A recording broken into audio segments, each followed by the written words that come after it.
Assalamu alaikum wa rahmatullahi wa barakatuhu. Wa alaikum assalam wa rahmatullahi wa barakatuhu. Sheikh Abu Aaliya, Jazakallah khair for joining us again. This is probably one of my favorite, mashallah, subjects to learn about within Islam.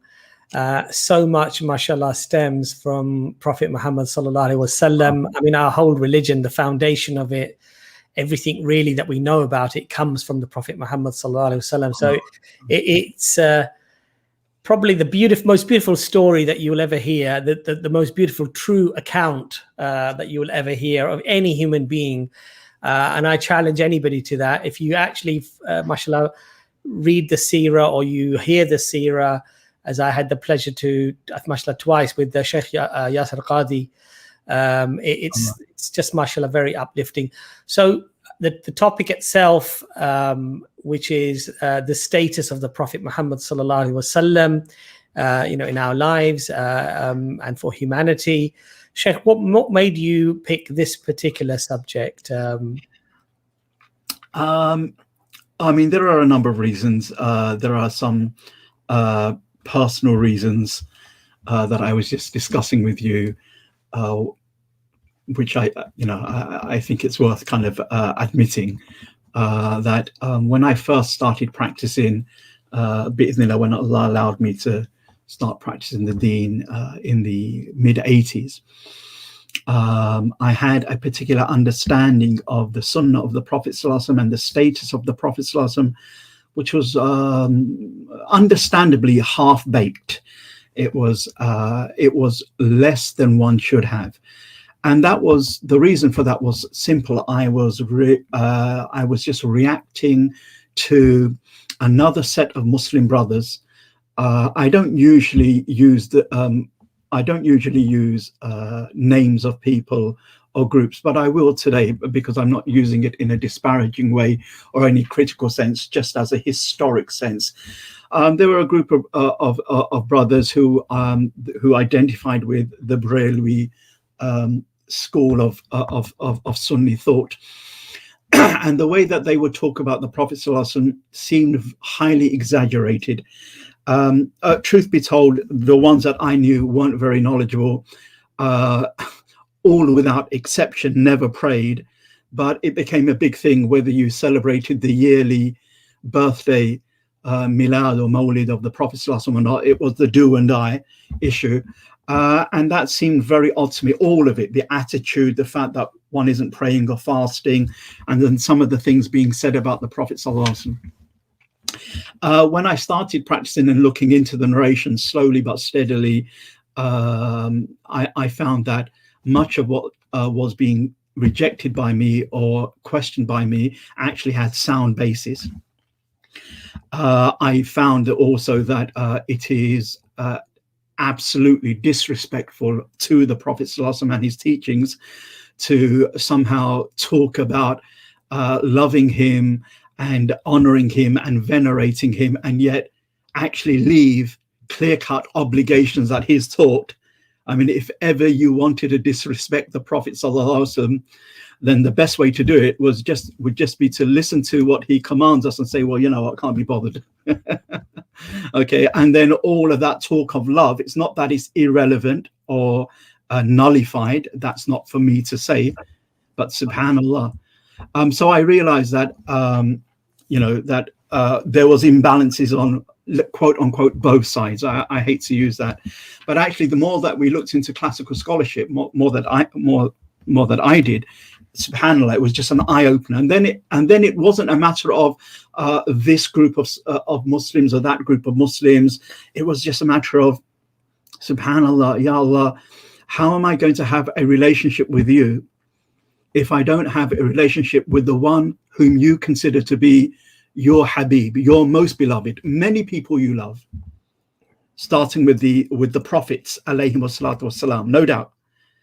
But actually, the Prophet ﷺ is the most beloved. So how am I going to have a relationship with you, Ya Allah, if I have a half-baked relationship with the Prophet ﷺ? So it stemmed from that angle. After the kind of theological issues and the kind of intra-Sunni Muslim debates, which alhamdulillah in my heart didn't last long at all. And then I can put all of that aside, because Allah won't ask me about my name and what name of the group that I belong to, but he will ask me about, you know, the actions of my heart and the actions of my limbs and the beliefs that my heart held and the actions that my limbs did based upon those beliefs, or not do as the case may be. Then it was my personal journey. And so I came to realize, bi'idhnillah, perhaps late to the party. This happened by the late 1980s, I think just at the turn of 1990. So, you know, some people who might listen to this who are roughly my age or older will say, oh, you know, that was quite late to the party, Abu Aaliya. Well, that's how it goes. But alhamdulillah, Allah invited me to the party. Alhamdulillah. And I realized that mainstream Orthodox Islam, Sunni Islam, Ahl Sunnah wal Jama'ah, had long prided itself on preserving and transmitting the descriptions and the specific distinctions of our blessed Prophet sallallahu alaihi wasallam. So the idea that he is, you know, what is important is the message, not the messenger. It's true from one angle. The Quran speaks about, addresses us Muslims by saying, what if the Prophet sallallahu alaihi wasallam were to pass away? Would you then turn on your heels and flee from religion, or leave the religion? Meaning what's important is not the messenger, but the message, which is true. And yet there seems to be 101 verses in the Quran, okay, that actually make the heart focus on the messenger as well. And what is the point of having tens of verses and perhaps hundreds of hadiths that actually focus on the messenger, okay, not just the message, if the messenger sallallahu alaihi wasallam intrinsically wasn't important? So the balanced opinion is, of course, it is the message that is important, but the messenger is intrinsic to the message. It's not my view. It's not the view of the ulama. It's actually what the Quran and the Sunnah themselves teach us. So, for example, Imam at-Tirmidhi's much celebrated Shama'il al-Muhammadiyah, Shama'il al-Muhammadiyah, or popularly called Shama'il at-Tirmidhi, is a booklet of under 1,000 hadiths, which actually just describe, Imam Tirmidhi just brings those hadiths, collects those hadiths, which describe the physical characteristics of our Prophet sallallahu alaihi wasallam, from his blessed hair, his blessed skin complexion, his blessed beard, how many white hairs or grey hairs are or are not in his beard sallallahu alaihi wasallam, his height, his length, his gait, the way he walked and strode, the clothes that he sallallahu alaihi wasallam wore, his blessed sandals, his blessed tunic, the satchel that he would use, that he would have, like the bag, and the name that he gave his bag, the donkey, the mule, the names that he gave some of the animals that were his possessions, sallallahu alaihi wasallam, the oil that he sallallahu alaihi wasallam would use, the type of turbans that he sallallahu alaihi wasallam would have. And this is Imam at-Tirmidhi, and it's considered to be one of the great milestone books or compendiums, short compendiums within the Islamic tradition. And all it does is it just focuses the heart upon the Prophet sallallahu alaihi wasallam. And oddly enough, we don't find anyone saying to Imam Tirmidhi, or even writing it in that time, that, oh, you know, aren't we getting into a little bit of prophet worship? It was understood to be intrinsic to Iman. Within our same mainstream Sunni tradition, we have Imam al-Bayhaqi's Ad-Dalail al-Nubuwah, the kind.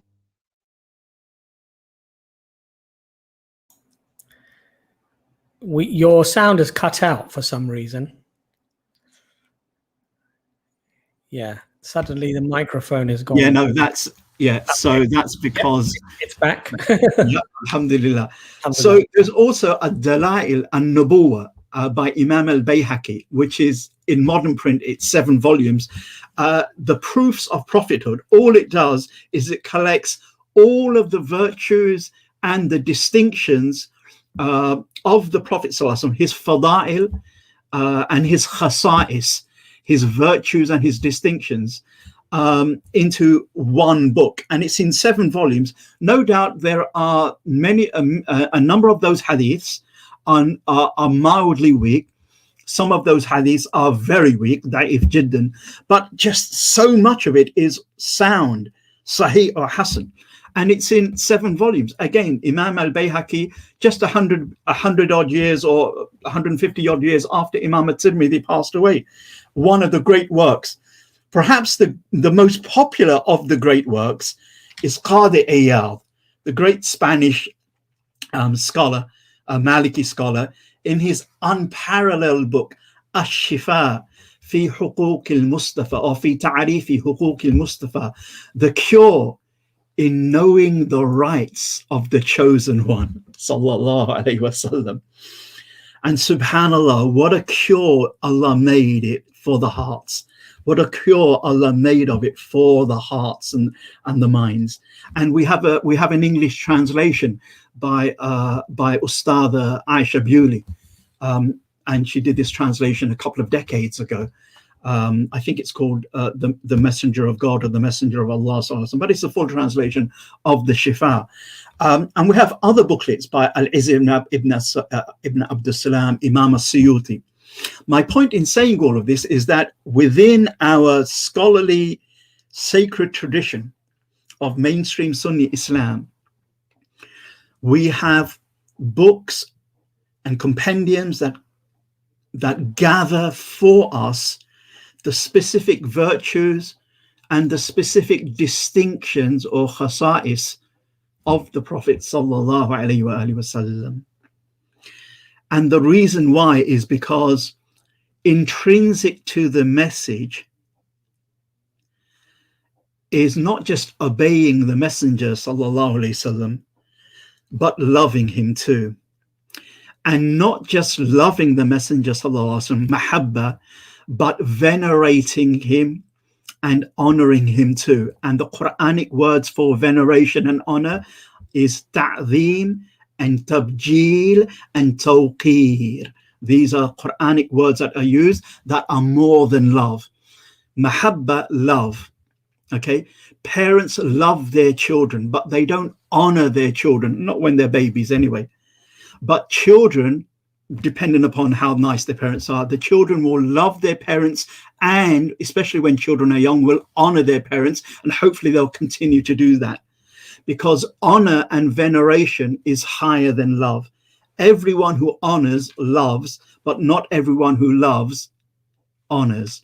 This is an agreed upon principle in Islam, and the Quran, which hopefully maybe we were discussing, we might discuss this in the next show when we will deal with perhaps the 7 rights that we owe the Prophet sallallahu alaihi wasallam, but today is just an opener. The Quran obligates the believers, the Muslims, not just to love the Messenger sallallahu alaihi wasallam, but to honor and to revere him as well, because part of the message is having this attachment to the Messenger sallallahu alaihi wasallam. And once that is done in the revealed way, it is not in conflict with praising Allah or worshipping Allah subhanahu wa ta'ala. Rather, it is central to the concept of it. Hence my reasons. Alhamdulillah, alhamdulillah. So, Sheikh, would you say that the veneration and the honor is the maximum that you can give to any of creation, yet we still make the distinction between the creation of Allah subhanahu wa ta'ala and the creator, which is Allah subhanahu wa ta'ala, obviously. So we don't fall into this, obviously, trap of certain other religions where the veneration almost turns to a stage where it now becomes worship. And of course, we make that distinction. Would that be correct of me saying that? Or absolutely spot on. Nothing to be added, nothing to be subtracted. Alhamdulillah. And what I found very interesting, Sheikh, obviously you can start the talk whenever you feel, but that the Quran very specifically, very directly tells us that our allegiance to the Prophet sallallahu alaihi wasallam is linked to the allegiance of Allah subhanahu wa ta'ala. So for example, I remember verse, I think it's 48, Surah 48, verse 10. Allah says, surely those who pledge allegiance to you, O Prophet, are actually pledging allegiance to God, to Allah subhanahu wa ta'ala. So just reinforcing what you're saying, basically, that, you know, yes, of course, we worship Allah subhanahu wa ta'ala alone and we do not associate partners. But if we want to connect to Allah subhanahu wa ta'ala, we have to connect to the Prophet Muhammad sallallahu alaihi wasallam.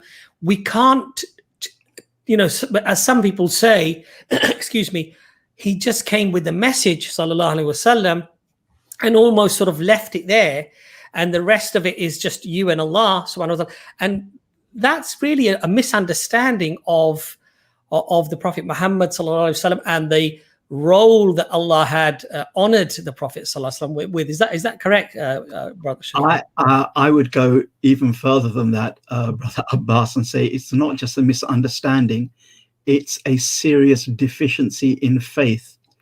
It's a deficiency in Iman, bila shak, without doubt, because the Book of Allah is clear in very many verses, as is of course the Sunnah.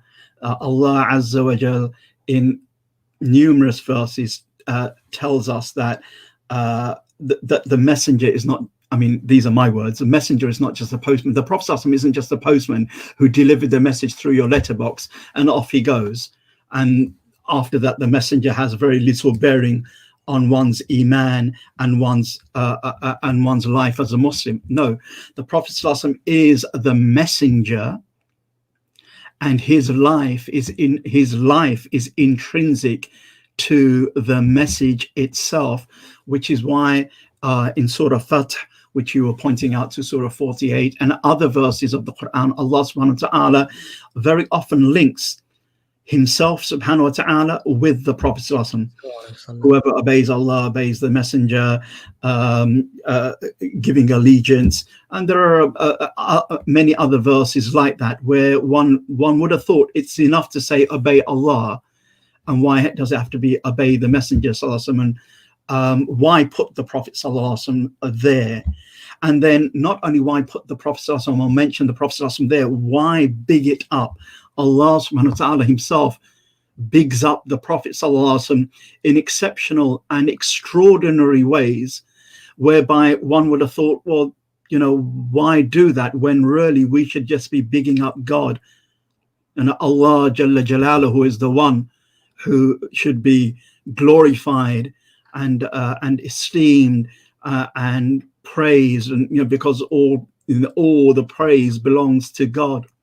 Now, he is uniquely perfect in every conceivable way, and none of his creation is like that at all when we compare the creation to the divine.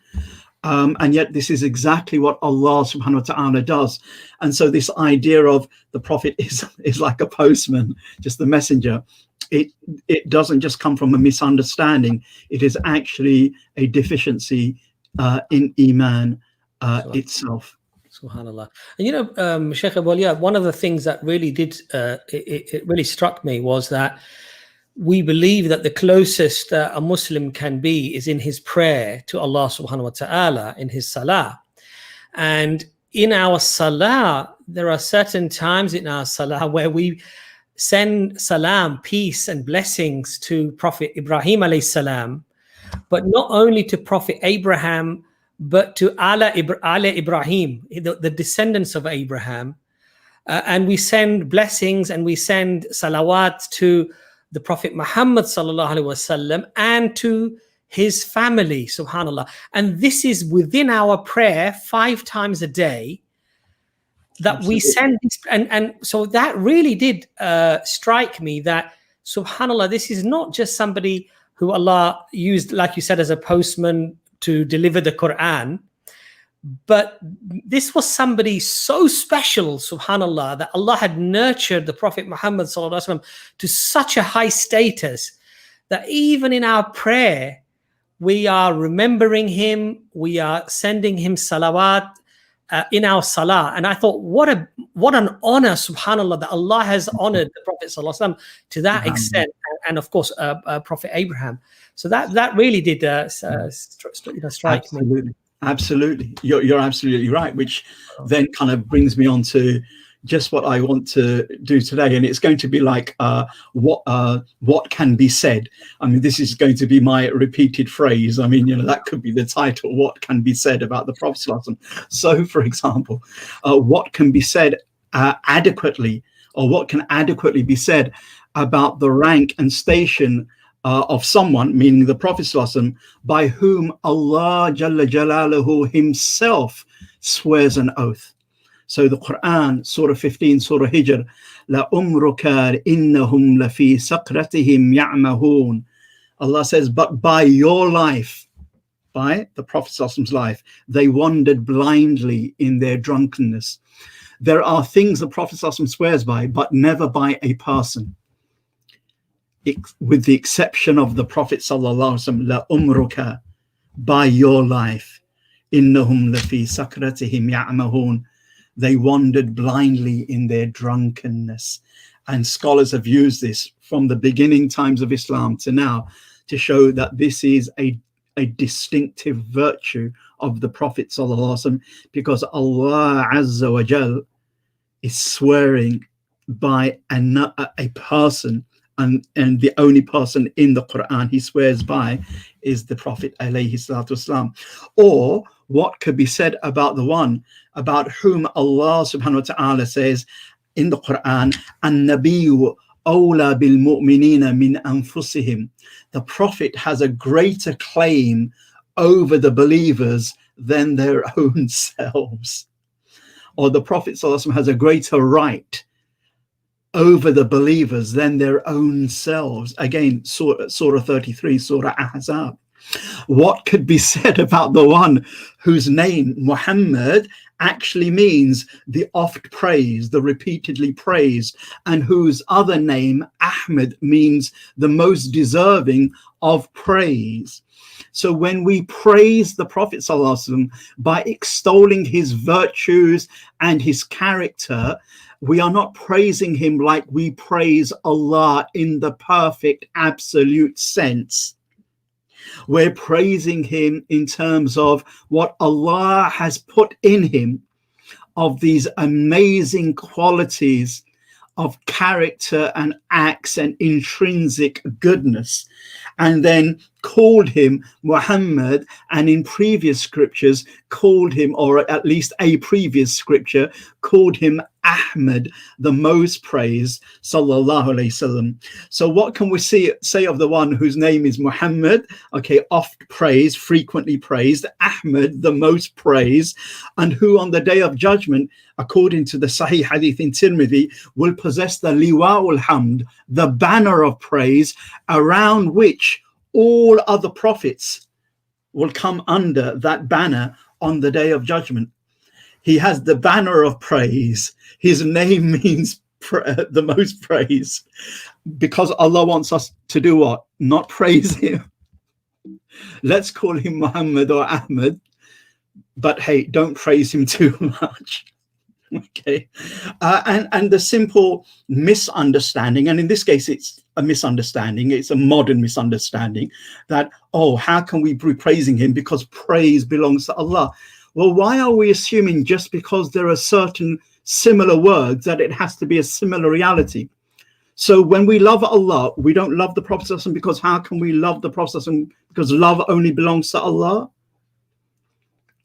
We obey Allah. How can we obey the Prophet ﷺ? Because obedience, no, merely because there is a similarity in wording, it doesn't mean there is a similarity in absolute realities. Okay, but there is some kind of shared understanding. So we praise the Prophet ﷺ because of his human because of the human and Adamic perfection that he has inwardly and outwardly, but that human Adamic perfection is not like the divine perfection. And we won't even compare it because it is religiously and rationally foolish to compare the divine with his creation, with the non-divine. Okay, but the divine has praise, alhamdulillah, and creation, when they are endowed by Allah with certain virtues and goodness, can indeed be praised, honored, and even venerated at the non-worship, non-divine level.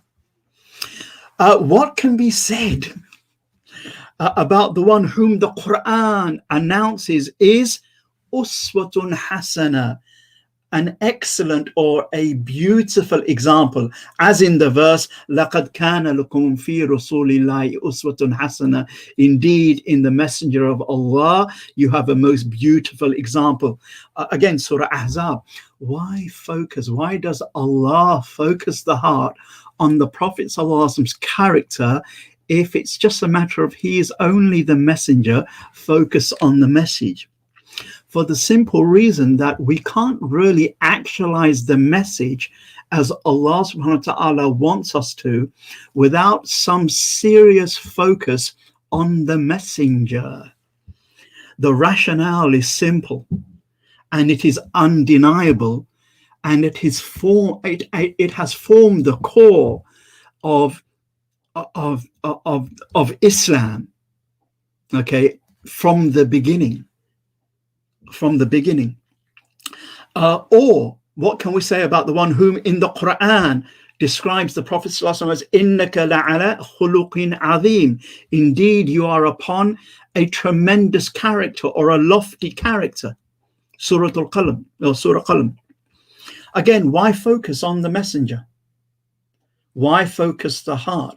Because the human perfection of what it means to be an abd, a slave of God, and ubudiyah, servitude to Allah, and a muwahid, a person of tawheed, of monotheism or Abrahamic monotheism, is best demonstrated, exemplified, and manifested in the life of the Prophet sallallahu alaihi wasallam. And if you permit me to mention something that I hope we can mention a few weeks down the line from now, Allah willing, we'll go through a statement of Imam Ibn Taymiyyah where he says, okay, as well as many other Imams before him, that of course we were created to worship Allah, and that does not contradict the fact, this is Ibn Taymiyyah himself saying, does not contradict the fact that the creation was created for the Prophet sallallahu alaihi wasallam. Both of them are not at loggerheads with each other. This one, the creation was created for the Prophet sallallahu alaihi wasallam, actually feeds into the other one, that that Allah didn't create us except that we may worship him. Okay, that's reality. And if we object to that today, alhamdulillah, at least we should know we're objecting to something that scholars as strict and as scholarly as Al-Ghazali, Ibn al-Jawzi, the strict Hanbali, Imam Ibn Taymiyyah, a few before him, many after him, said actually this is from Islam. Ibn Taymiyyah spends over 3 pages in the Majmu' al-Fatawa defending this saying, after saying that the hadith that says it with these words is not an authentic hadith, but the meaning is not contested, okay, providing we understand it with the verse of, illa liya'budun, except that we may worship him. So again, indeed, you are indeed upon a tremendous character. It's interesting here, if we look at the breakdown of this verse, it's just nice to know. I mean, it's okay if we didn't know it, but innaka in the Arabic language, and as it's used in the Quran, they say it's a particle of emphasis. Indeed, verily, in Old English, Victorian and English and older, Shakespearean English, one would have used the word indeed, verily, to emphasize what comes next. The word inna, as in innaka, it's indeed you are. But then we have la ala khuluqin azim, upon a khuluq, character, azim, tremendous. Innaka is emphasis. The word la ala, la is a particle of emphasis again.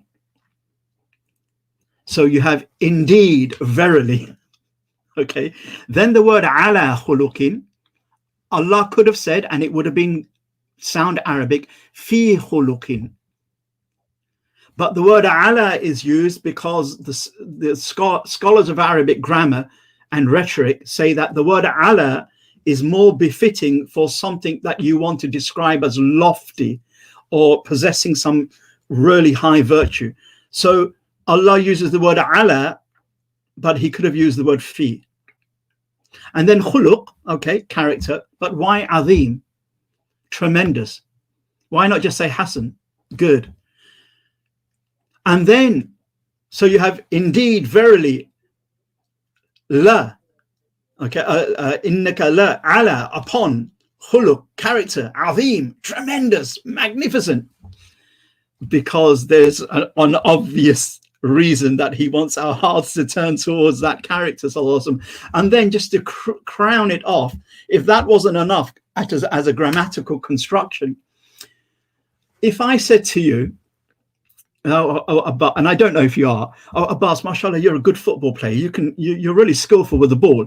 You think, well, you know, Abu Aaliya, the last time he played football was in 1970s when, like, you know, like or 1980s when West Ham actually were in Division 4, and they had a low point, West Ham, right? And I went to see them and Leyton Orient. They were in they plummeted, right? Okay, which is not, I know, not the case now, but that's probably the last time I had a proper kick around as a football, right, in the late 70s, 80s. So if I said to you, oh, Abbas, you're really skillful, you can dribble really well or whatever, you think, okay, mashallah, thank you very much, Abu Aaliya, very kind words. But you wouldn't take it very seriously because, you know, how do I really know? Is Abu Aaliya a really good judge of who is a dribbler? Or anyone who hasn't got two left feet, Abu Aaliya thinks is like a Messi or a Ronaldo. But if Ronaldo or Messi came up to you or whoever it is now and said, oh, Abbas, you're a good dribbler, you're good with the ball, that would be something serious. Why? Because the one who knows it has said it. Well, who has said you are indeed upon a tremendous character? Me? You? The Prophet's relatives? No, Allah Jalla Jalaluhu. Allah Azza wa Jal says, you, O Prophet, are upon a tremendous standard of character. Subhanallah. So it's emphasis after emphasis after emphasis after emphasis. And are we to believe that in all of that, Allah doesn't want us to turn our attention to the messenger? He doesn't if it's at the expense of the message, but the message itself intrinsically demands turning our attention to the messenger, sallallahu alaihi wasallam. Or what can we say about this? And though there is some discussion about one or two of the narrators in the chain, so this is either a Hasan hadith or a mildly weak hadith, but the meaning is correct because it's substantiated from other hadiths. It's in a long hadith of Ali radiallahu anhu describing the Prophet sallallahu alaihi wasallam, in which he says these lines: "Man ra'ahu badihatan habahu, wa man khalatahu ma'rifatan ahabbahu." Whoever saw him unexpectedly was awe-stricken by him.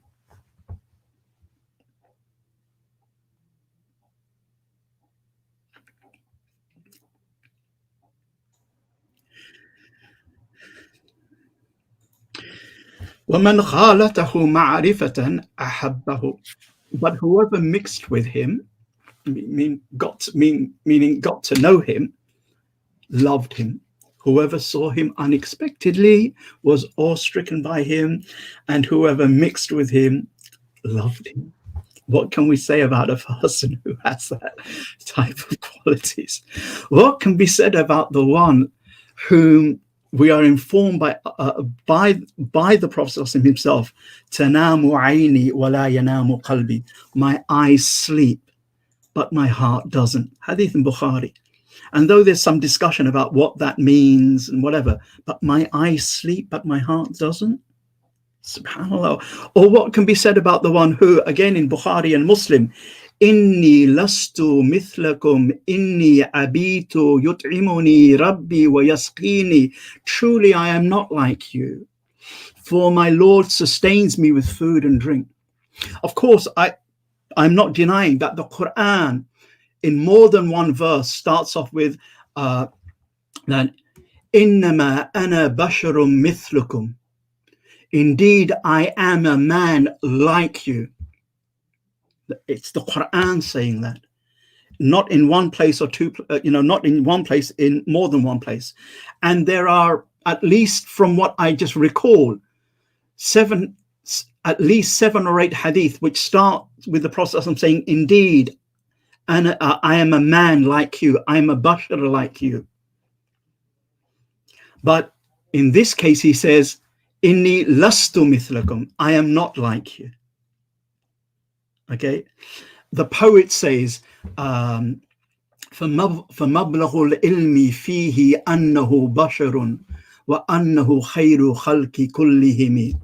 The extent of our knowledge concerning him is that he is a bashar, he is a man. وَأَنَّهُ خَيْرُ خَلْقِ كُلِّهِمِ, but he is the best of all God's creation. Okay, that's our aqidah. Subhanallah. Truly I am not like you. So just to only emphasize his humanness is a form of disrespect, because the 2 verses in the Quran that come to my mind, indeed I am a human being like you, to whom it has been revealed that your Lord God is one. That's where the distinction comes in. He is like us in his human formness, but he is unlike us in that he has wahi, to whom it has been revealed, and we don't have wahi. We don't have revelation. So there's already a distinction. And all of his other distinctions, khasa'is, follow on from the fact that he was chosen to be the last recipient of Allah's wahi, Allah's revelation. Okay, and then the verse ends that your Lord God is one. And in the other verse, indeed I am a man like you, to whom it has been revealed. And then the verse ends, and do not be amongst the mushriks. So it's as if Allah is saying, recognition of the Prophet's humanness is something generically agreed upon even by the non-Muslims of his time.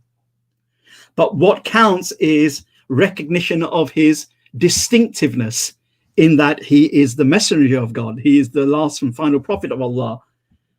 And that distinctiveness should lead us to the crux of the message, which is to do with Tawheed, that your Lord God is one, and do not commit shirk with Allah, is how the 2 verses end. So it's as if bashariyaness, humanness, distinctiveness, Tawheed. And you can't get from humanness to Tawheed without the intermediary of the khasa'is, the distinction of the Prophet ﷺ. And the more we recognize and internalize his khasa'is, his distinctions, and the more the heart falls in love and begins to venerate the Prophet ﷺ because of the distinctions Allah has given, the more we are likely to exemplify Tawheed. Wow, subhanallah. What can be said? This is just Quran and Hadith, right? What can be said of the one who on Laylatul Isra, the night of the Mi'raj, or the night of the heavenly ascension, the night of his crowning glory, that actually he passed in the Sidratil Muntaha, as the Quran would say, he passed the lote tree of the furthest boundary.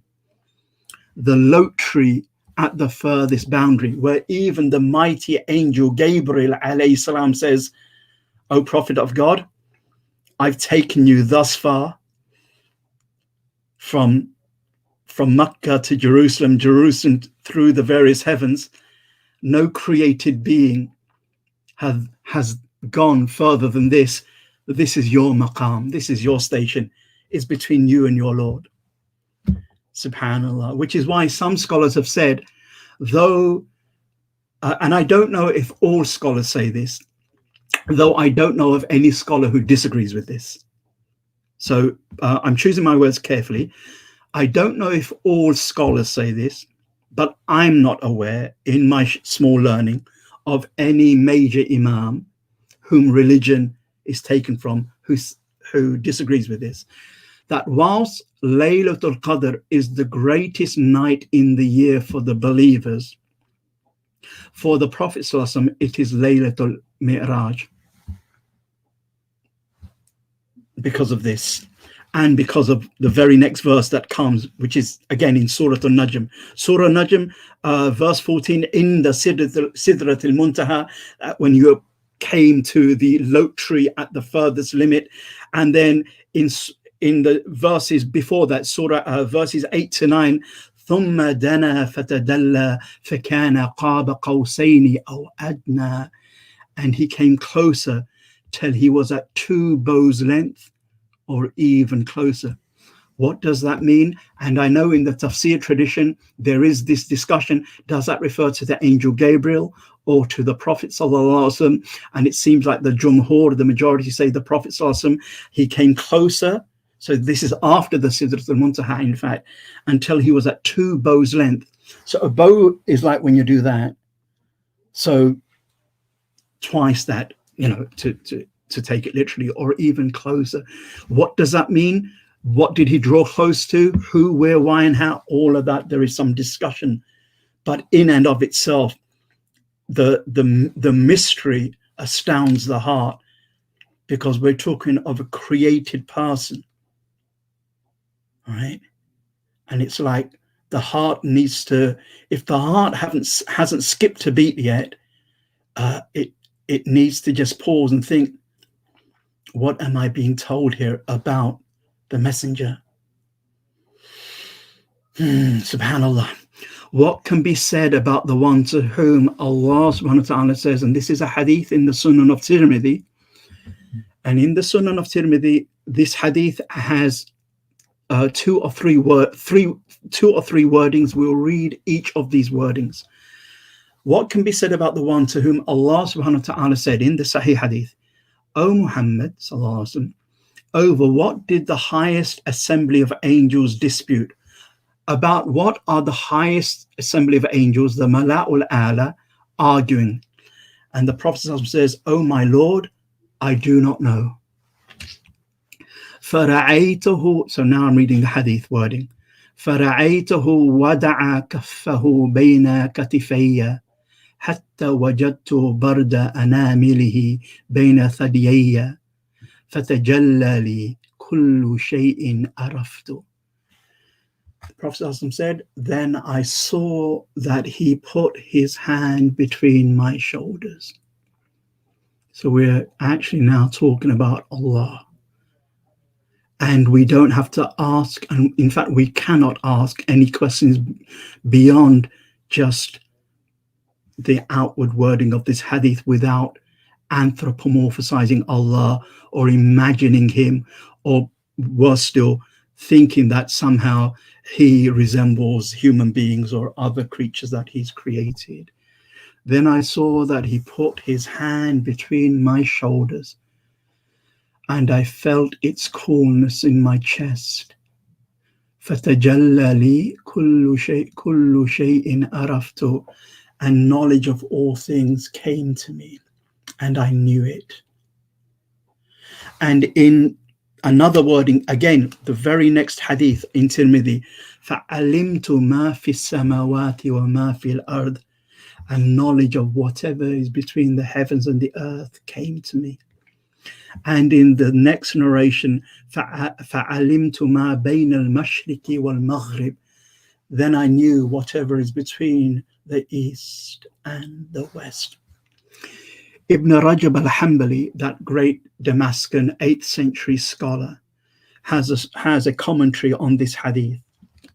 It's a small booklet, and part of his commentary he says about this hadith, it shows the Prophet's high rank and preeminence, alayhi salam, by him being given knowledge of whatever is in the heavens and the earth, and manifesting to him what the angels in the heavens were arguing over, along with other things, just as Abraham, peace be upon him, was shown the malakut, the kingdom of the heavens and the earth. It's a Quranic verse that Allah showed Ibrahim the malakut.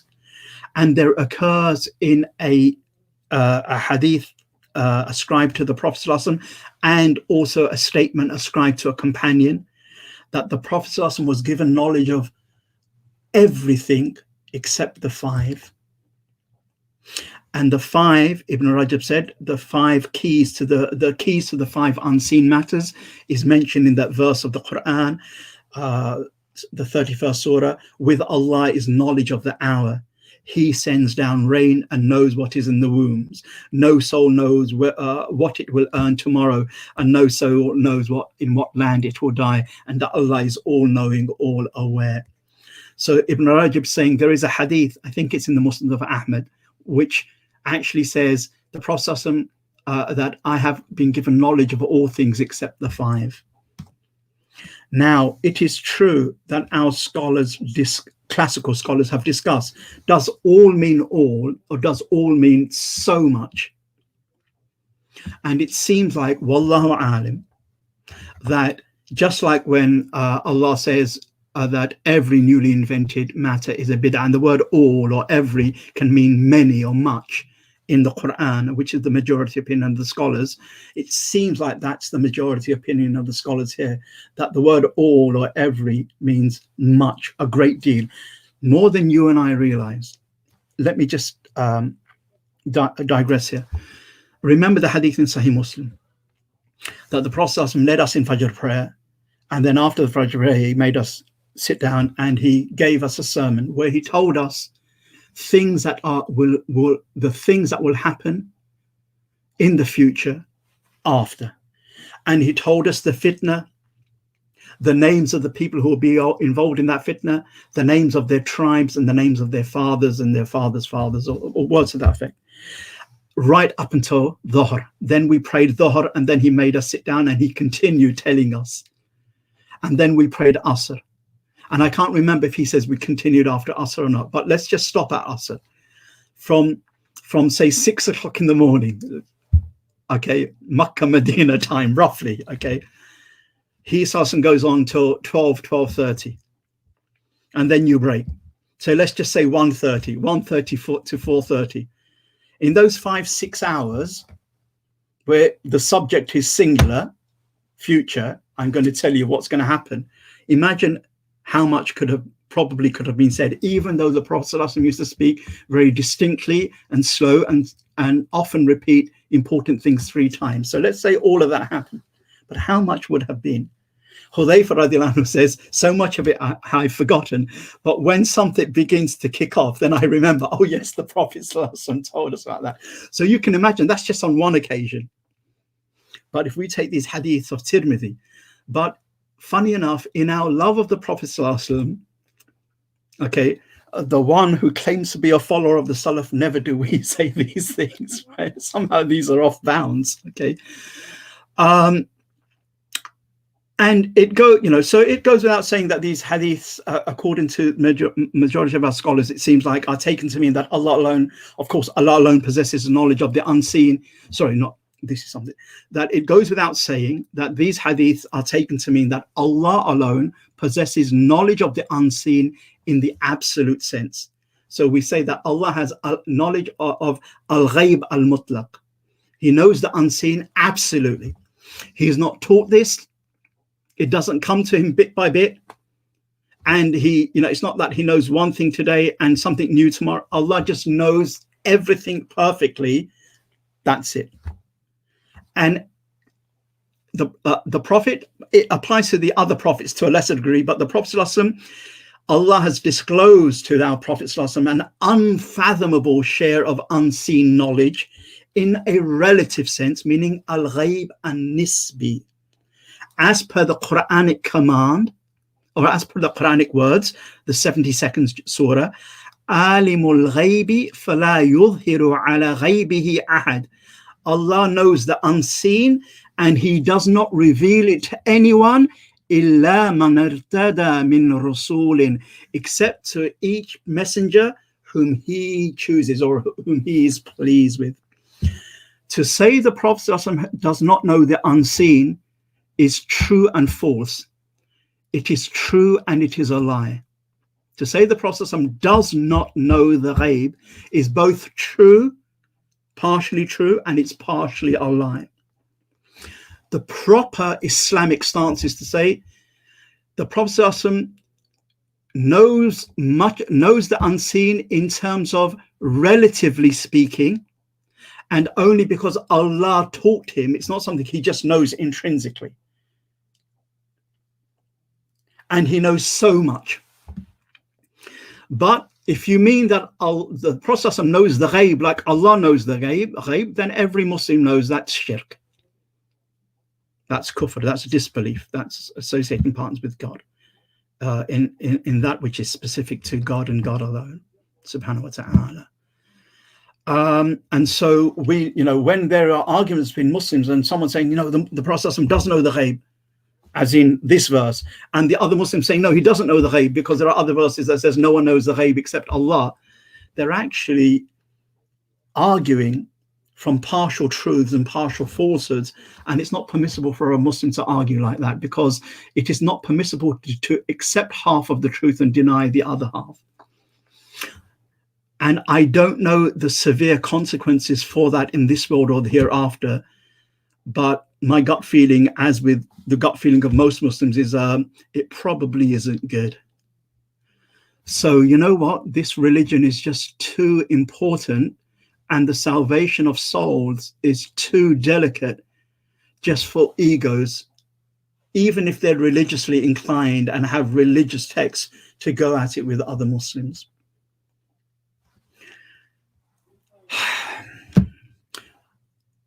This is a drop in the ocean, Abbas, of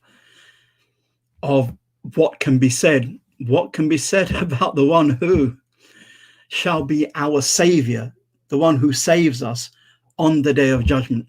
For on that day of great panic, fear, stress, and sweat, when mankind, I'm talking about Muslims and non-Muslims, when mankind rushes from one prophet to the next to ask them to intercede for us, we need your shafa'ah, we need your intercession, we need for you, O Prophet, to go to God, to go to Allah subhanahu wa ta'ala, and just help us out here, because it's stressful.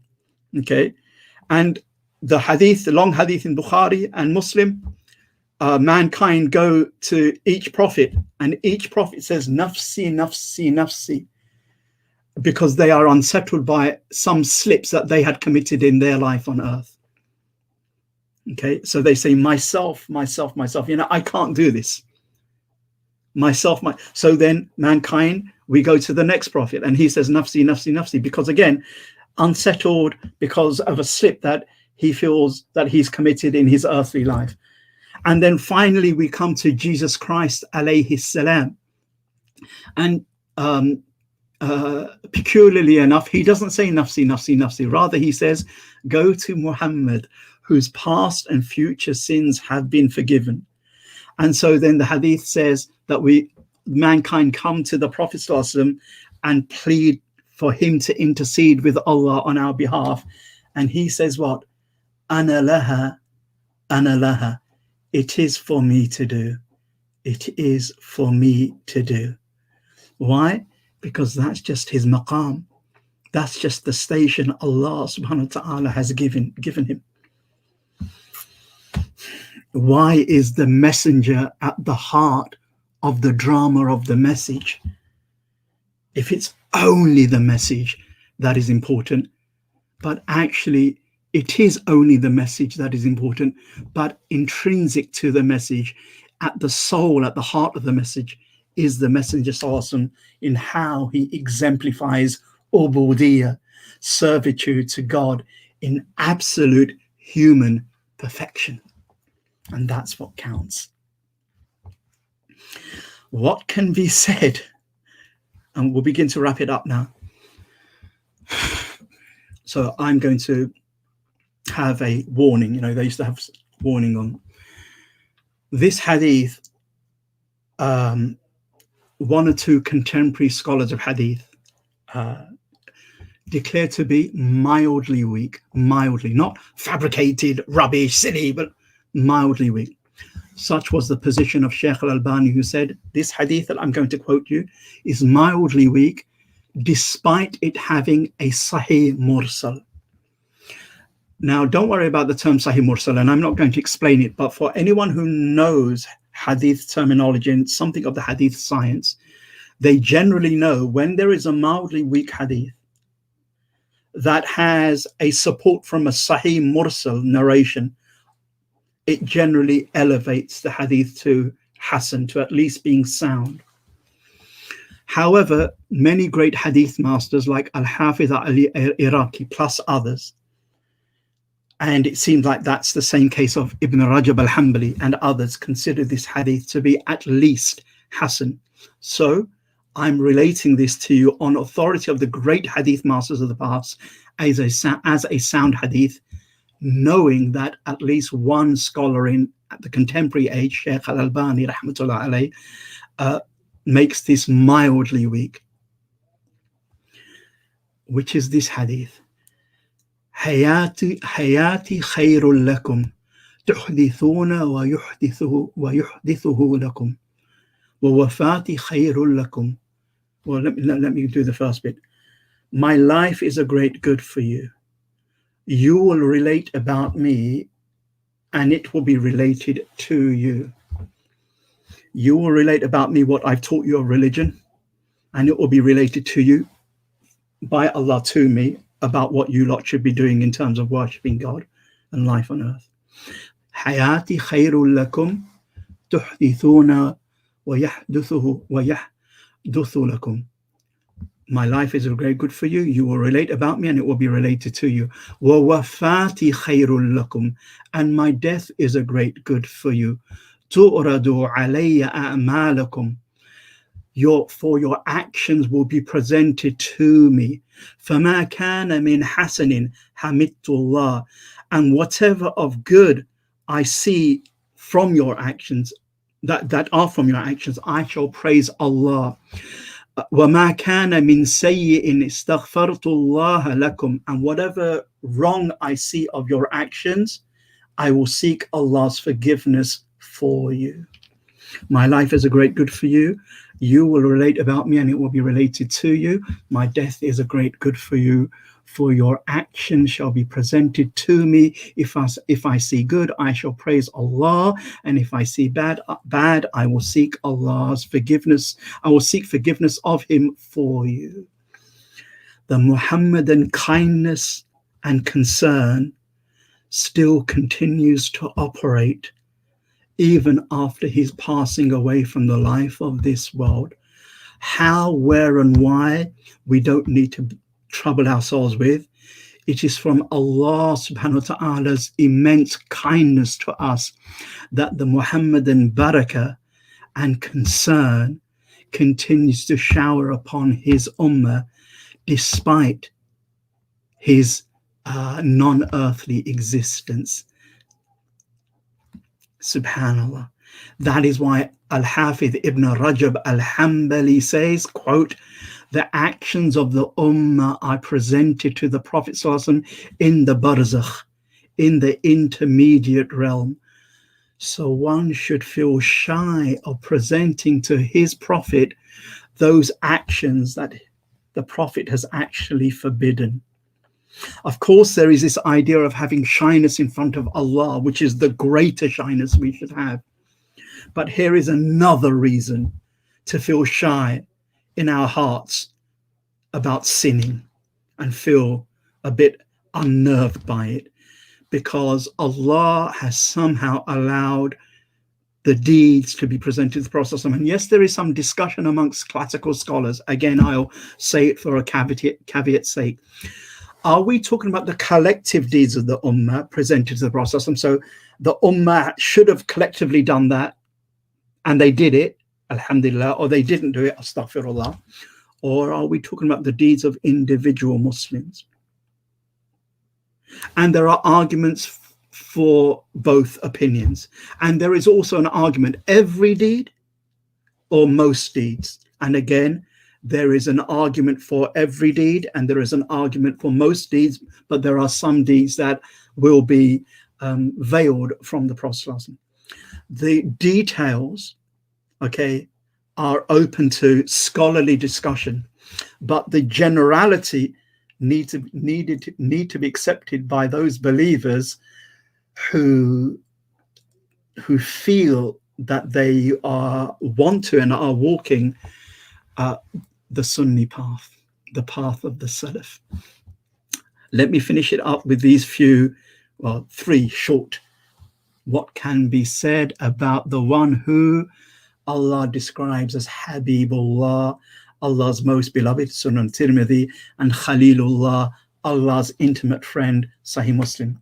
And again, I don't know why, but the majority of scholars of including scholars of the classical Arabic language from the classical times, have given preference to the word Habib, beloved, over Khalil, intimate friend. From the language point of view, okay, a minority like Imam Ibn al-Qayyim argued for the other way around, that the word Khalil is higher than Habib. But the point is, we're missing, and so some people in this day and age, I'm not saying Ibn al-Qayyim made a deal of it, I mean, he did explain it in many pages, so he spent some time on it, but Qadi Ayyad, a scholar before him, argues for the opposite and spends just as many pages and just as many proofs saying the opposite, okay? Normally bigotry happens when we are not only when we know one, that's fine, one opinion, but when we cling to one opinion as if there is no opinion. Following one opinion, thinking that, alhamdulillah, that's the best I know, probably there's a lot more out there, but hey, I'm not meant to know every opinion as a non-scholar. That's one thing, and that's fine. But the problem is, my one opinion is the only opinion. My one opinion is not an opinion in Islam. My one opinion is the opinion in Islam. Then we get the problem, right? So the point of it is the Prophet ﷺ, whether he is the highest name for him is Khalil of Allah or Habib of Allah, Habibullah, Khalilullah, point is he is Allah's most intimate beloved. And if Allah loves the Prophet that much, kind of where are we in that? Two more. What can be said about the one who was commanded by Allah Jalla Jalaluhu to tell us, Ana Sayyidi wa Ana Sayyidu waladi Adam wala fakhr. I am the master of humanity, and that is no boast. In Sahih al-Bukhari, the word comes with, I am the master of humanity on the day of judgment, and that is no boast. But there is a Sahih hadith, according to Shaykh al-Albani and scholars before him, that I am the master of humanity, and that is no boast. And the reason why he has to say wala fakhr is not because the Sahaba would have misunderstood. Oh, that's a bit of a boast, a bit of a big claim about yourself. There is no greater claim than a person saying, God revealed to me something. Right? Okay. After that, any other claim is pretty low key, right? The reason why he has to say that, wala fakhr, and that's no boast, is for people like you and me. He's only a messenger, bro. He's just, prophet worship. You're going overboard. Where's your sense that Allah, okay, master of humanity. God is the master. He's Rabbul Alameen. He is indeed Rabbul Alameen. And there is no Rabb except him. Jalla Jalaluhu, Jalla wa ala. But the Prophet ﷺ says, I am the master of humanity, and that is no boast. Meaning, if I didn't have to tell you as part of religion, I wouldn't. But in Allah's divine wisdom, He wants you all to know, I am the master of humanity, because somehow, for some divine wisdom, the messenger is intrinsic to the message. In fact, let's end with Ibn Rajab, just summing it up in 2 sentences. What can be said about the one who is not just humanity's master or the best of Allah's creation? I mean, we're talking about Arsh, Kursi, sun, moon, heaven, earth, Gabriel, Mikael, whatever creation, the Prophet ﷺ is the best of creation. What can be said about the one who is the best of creation? But as Ibn Rajab so eloquently put it, that he is the ultimate purpose behind the creation of the human race, its essence, its quintessence, and its very core. And I am going to end as if this was the end of the session, but we can discuss by, normally we end by praising Allah and sending salutations, salam and salawat on the Prophet sallallahu alaihi wasallam. And I'm going to do that by just reading a passage from Imam Shafi. Imam Shafi, after praising Allah so wonderfully and beautifully at the beginning of his famous book called Ar-Risala, which became the first book written in the science of usul al-fiqh, Islamic legal theory. Okay, he praises Allah subhanahu wa ta'ala, then he sends blessings on Prophet ﷺ and extols his virtues and his distinctions. And then he says, so may Allah send blessings and peace upon our Prophet whenever his name is mentioned by those who may remember him or neglected by those who are heedless of him. And may Allah bless him amongst the first and the last of the generations with the most favorable and most abundant and purest blessings that he has bestowed upon any of his creation. For no blessing, whether it be seen or unseen, has ever descended upon us by which we gain spiritual or worldly benefit, or by which spiritual or worldly harm was repelled, except that Muhammad alayhi salatu wasalam was the reason for it, the leader to its goodness, the director to its guidance, the protector from its destruction and evil that opposes righteousness, and the warner against what brings ruin, ever ready with sincere advice for guidance and warning.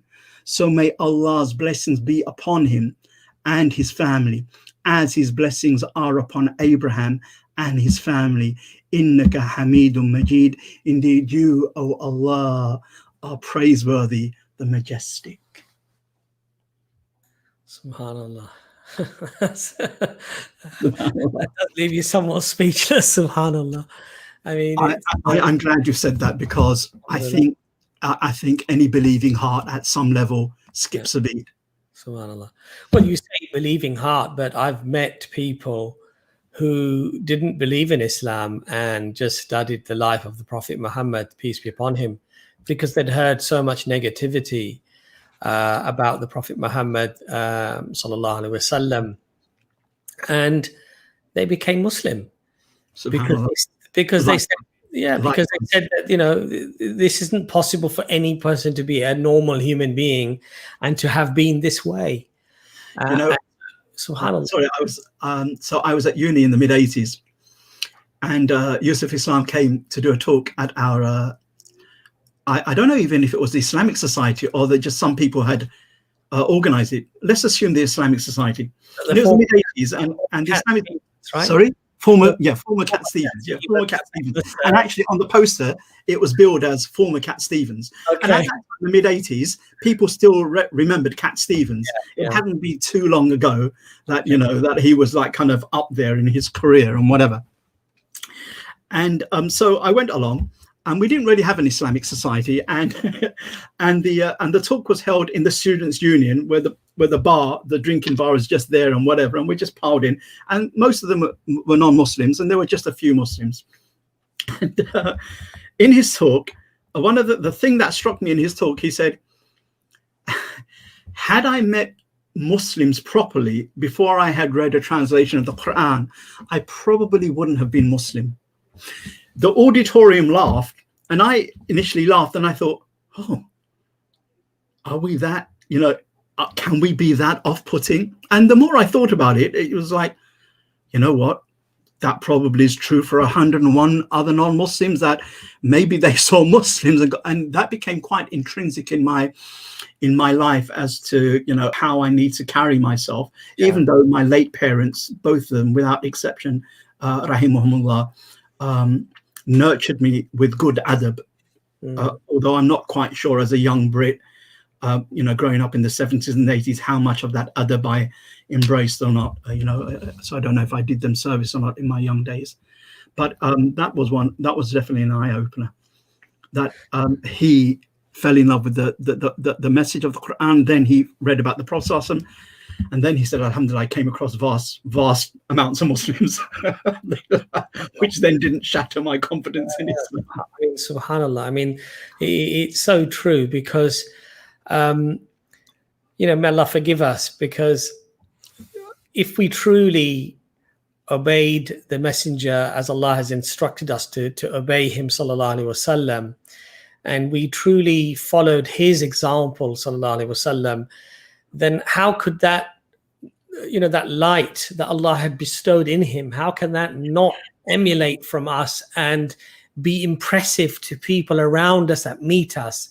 So when they met the Prophet sallallahu alaihi wasallam, they knew immediately, even his enemies knew, that this was the best of human beings. He was the most honorable, the most trustworthy, the most decent, the most just, subhanallah. And they recognized that even though they fought him, they knew that this was Muhammad sallallahu alaihi wasallam was not a liar, and he was the best of them.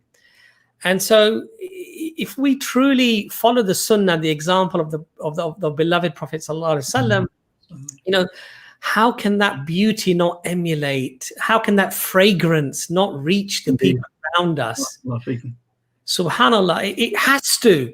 And if we're not able to do that, then this is a deficiency in us, that we haven't connected to the Prophet Muhammad sallallahu alaihi wasallam, that we're not connected to Allah subhanahu wa ta'ala, because this is such a huge and such a wonderful thing, that the force of it, even if you were to try to stop it, you wouldn't be able to stop it. It would just, you know, emulate, you know, it would just enlighten people around you. They would be impressed. The second they met you, they would want to know who is this person. And in fact, subhanallah, when we meet certain people, even though we don't know much about them, I remember meeting some sheikhs, and immediately, I mean, I didn't even know that this was a great sheikh, but there was just something about the face and about the mannerism and just the way that they were, that you just immediately wanted to, you felt attached to them, that you felt this affection for them, subhanallah.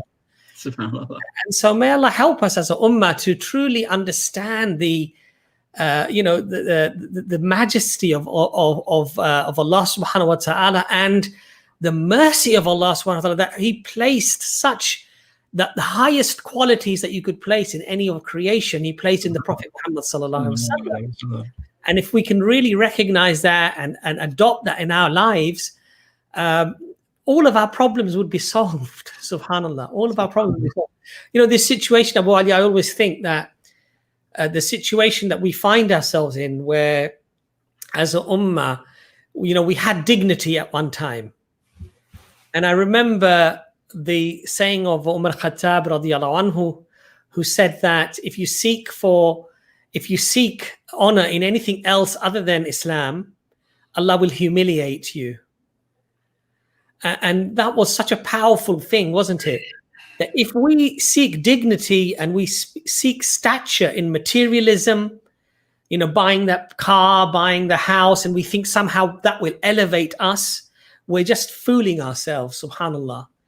Because the true way of elevating ourselves to a state of dignity is to give the respect and the attention and the recognition that we have to give to Rasulullah sallallahu alaihi wasallam, and connect with the Prophet Muhammad sallallahu alaihi wasallam, which we may Allah forgive us that we're not really doing. And one of the things I remember, Sheikh Abu Aaliya, sorry, I'm going on because this is absolutely not. Totally is, mashallah, for me as well, it's a very emotional subject. SubhanAllah.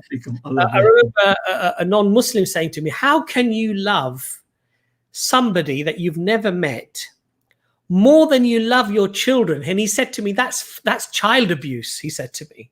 And then I explained to him, and I said to him, it is not a lack of love for my children or for my parents, but it is the greatness of the love for the Prophet Muhammad sallallahu alaihi wasallam that ends up exceeding that.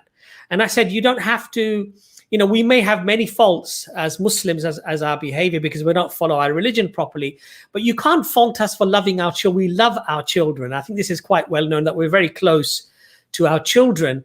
So this is not a lack of love, but this shows the greatness of love that we have for Rasulullah sallallahu alaihi wasallam, that it exceeds everything else, subhanallah. Which is why, I mean, just on a side point, it doesn't diminish anything that you said just there. Generally, when we love our children, it's what Islam calls, or the ulama say, is hub tib'i, a natural love. When we love the Prophet sallallahu alaihi wasallam, initially it's hub shar'i. It's a religious love because we're instructed, but the more we come to know of his qualities, which by nature we fall in love with, then our hub shar'i is deepened and made profounder by hub tabi'i, by a natural love, but it is religious love for the Prophet sallallahu alaihi wasallam. So actually, without being clinical, and I know love is love, but even in the Western world, we know that one can love their brother, not blood brother, as in their best friend, in a way that is different than the way that one loves their wife, which is different than the way that one loves their children. And they are three types of love, but they are indeed all love. And you can have the profoundest love for your children, which would not diminish at all the type of profound love you have for your wife at the highest, or the profound love you have for a friend. So with the Prophet ﷺ, it is a Shari'i love, which is then enhanced and deepened by a natural love, the more we come to know of him, because the hearts fall in love with people who possess that type of nur inwardly and outwardly, inshallah ta'ala. So yeah, so in one sense it might be comparing, I don't know if this is the right word to use, so Allah forgive me if it's a poor turn of phrase, but it's comparing, what's that saying, oranges and not apples, our oranges and toffees, or whatever the comparison is. Yeah. Okay, so so we might not need to actually answer that question, but it's a nice turn of phrase when someone said, kind of child abuse. Yeah. I think fundamentally the problem is that, and many Western academics who are actually not Muslims have admitted that perhaps one of the most maligned and lied about figures in the West is the Prophet Muhammad sallallahu alaihi wasallam. Indeed. They've had to do this, and what's astounding, subhanallah, is that when you have to make things up about someone and you have to malign them and you have to lie about them, it actually shows the truthness of and the clarity of their message and who they were. Because otherwise you would find many things that were truthful that could actually bring the status of that individual down. But the very fact that you have to try to make things out of nothing, basically, or literally make things up, subhanallah, and we tackle this all the time within the dawah. Absolutely, because it's intrinsically, it's Europe's self-image. It's the defining reason of Europe's self-image, Islam and the Prophet ﷺ, and they had to define themselves in opposition to Islam and the Prophet ﷺ, and it's something that their sense of justice hasn't seen, how unjust and how unreasonable, or perhaps even despicable they're being. But who knows? And may Allah subhanahu wa ta'ala open up their hearts and make us a means of opening up their hearts to the beauty of Allah's tawheed and to the worship, the way of worship and life of the Prophet sallallahu alaihi wasallam. So Sheikh Abu Aaliya, it would be wonderful to maybe, because it's such a vast subject, subhanallah. One thing I would recommend the brothers and the sisters to do is definitely study the seerah of the Prophet sallallahu alaihi wasallam, because I would say definitely when you do study the seerah, just as Sheikh Abu Aaliya suggested, that you admire and love the Prophet sallallahu alaihi wasallam, and it really does give you starts to give you more khushu in your salah. Absolutely. Because you appreciate Allah subhanahu wa ta'ala, who fashioned this mercy, sallallahu alaihi wasallam, for us as a means of mercy, because, you know, subhanallah, where would we be without all of those 23 years of guidance that the Prophet sallallahu alaihi wasallam gave us, and much of which was, mashallah, transmitted even afterwards by Aisha radiallahu anha, telling us about the very intimate relationships of marriage and what have you. You know, the knowledge came, you know, and without it, subhanallah, there would be so many unknowns and so many confusions for us. When is it right to do this? When is it right to do that? When is it wrong? When is it, you know, subhanallah, from how to fast to what constitutes breaking the fast, to when to start, to when to stop. So, you know, the whole way of life, really. Absolutely. It comes from Rasulullah sallallahu alaihi wasallam and his teachings and his example to us, subhanallah. So just on the that kind of caption that comes under the bottom, the banner of Muhammad Abu al-Khair says, could we recommend any seerah books? I think he said seerah books for us. Books of seerah which are detailed. So before I mention books, two YouTube sets of videos. Brother Abbas has already mentioned Sheikh Yasir Qadhi's a beautiful 100-odd episodes on the seerah of the Prophet ﷺ. A decade before he did that, or a slightly more than a decade, Sheikh Hamza Yusuf did in those days on CD, audio CD. So it's on YouTube somewhere in audio form, his seerah of the Prophet ﷺ. They obviously there's an overlap, but Sheikh Hamza tended to come from the more, well, what you saw today, or what you heard today, is just probably a drop in the ocean of how Sheikh Hamza did his seerah. Sheikh Yasir, Hafidhullah Ta'ala, tended to do his seerah from a much more factual and practical aspect. Sheikh Hamza did his from a more venerative, loving aspect. He relied upon an excellent seerah book, Muhammad Messenger of Allah by Martin Lings, Abu Bakr Sirajuddin. It's probably, even to date, the best seerah book in English. It is certainly written with the hand of a lover. Okay, there are other good seerah books as well, inshallah ta'ala, but Muhammad by Martin Lings is really an excellent one. Muqit is saying that he has Sheikh Hamza's mashallah, you know, that book is now see-through. We can see through the book. Sorry. It's because of the green screen, but it's green. It's green. Can you just hold it there, because that looks so, can you take it back a bit? That looks so beautiful with the fact that you can see through it. So that is, mashallah, I wish the book was actually like that glass. It is, you can see through that book. You can see through that book because we see through to the heart of the Messenger ﷺ and really see what his life was about. So those are the CDs or the seerahs that I would recommend on YouTube, and I would recommend that particular seerah book. If you just want a factual seerah book that is quite detailed, but it doesn't have the loving flavor, but it has the academic content, then mashallah, Ustadh Adil Salahi's book, I think Muhammad and the Messenger, or Muhammad the Messenger, Adil Salahi, his book is probably the most thorough in the English language to date. Otherwise, I would have recommended a book which is called Fiqh al-Seerah, and there's an English translation, but it seemed to me that the English translation wasn't that good, or it seemed, you know, on my cursory investigation, but I could be wrong.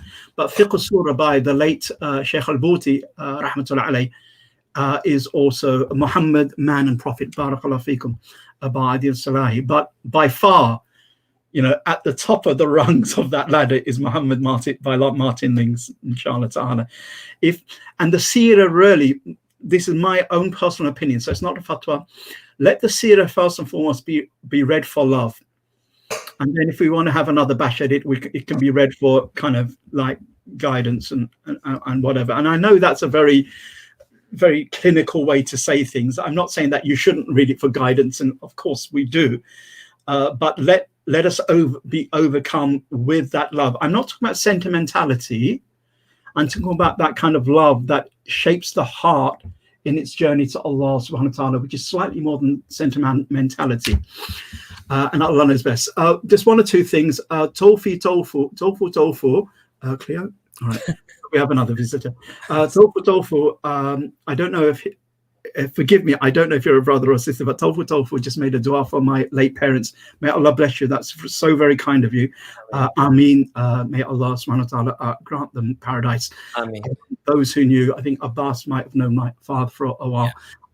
You know, a lot of the kind of etiquettes or that, you know, that Allah has endowed me with is by way of my parents. I'm ever so grateful for them. And they passed away within, well, it will be 1 year almost to this day with my mother, and 1.5 years for my father. But thank you very much for that.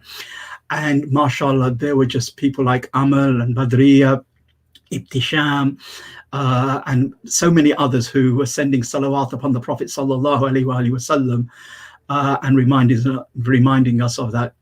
Mashallah, what can we say?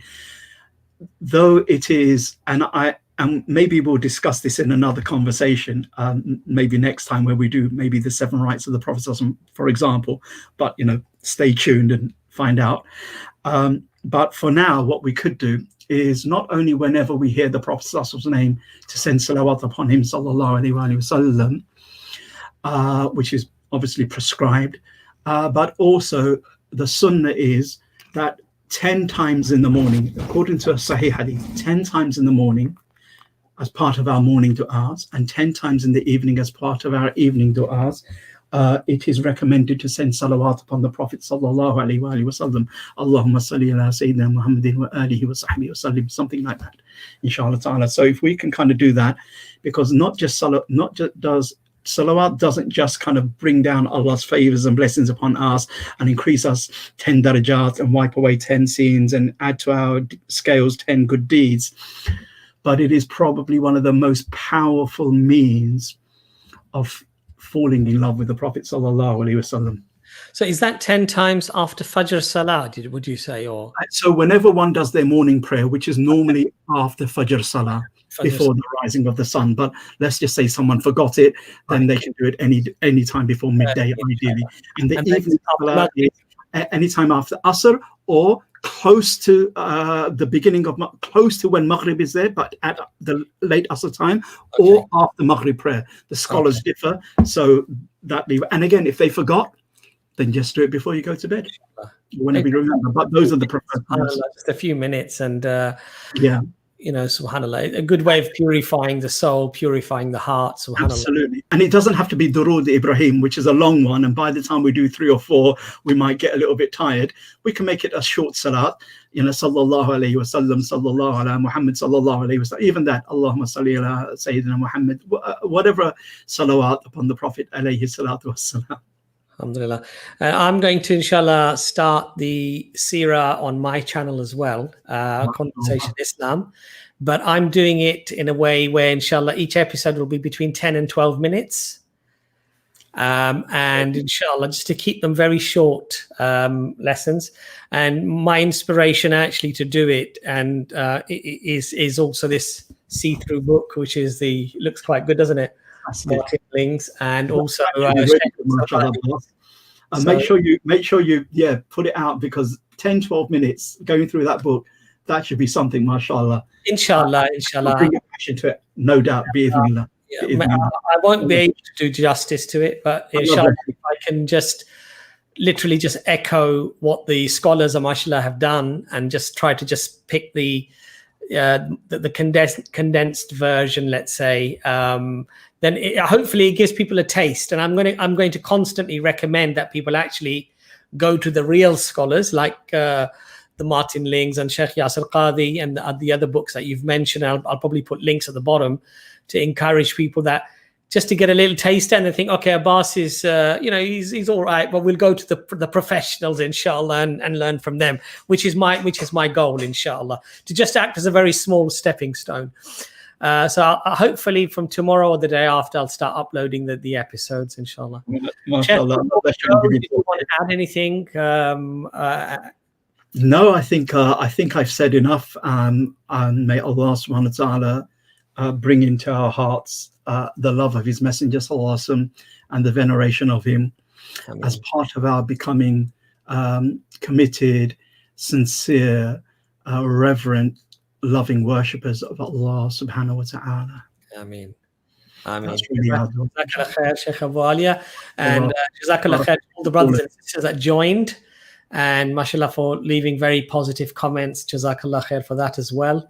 Brothers and sisters, it was a wonderful time that we had with Sheikh Abu Aaliya about just a very drop in the ocean, really, on the Prophet sallallahu alaihi wasallam, and we will try to do more episodes in the future, inshallah, and touch on a broader number of topics related to the Prophet sallallahu alaihi wasallam, and we hope that you can join us on this journey.